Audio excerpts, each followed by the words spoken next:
shoot a hole-in-one and win a helicopter. Eurocopter, manufacturer of helicopters, offered a unique prize for an exclusive one-day golf tournament held in Singapore.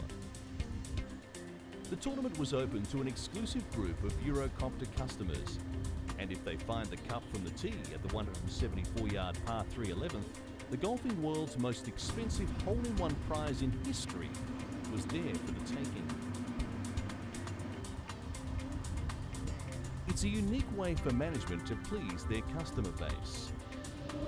The company's Southeast Asian branch is celebrating 25 years of existence by offering a $1 million EC-120 Colibri helicopter.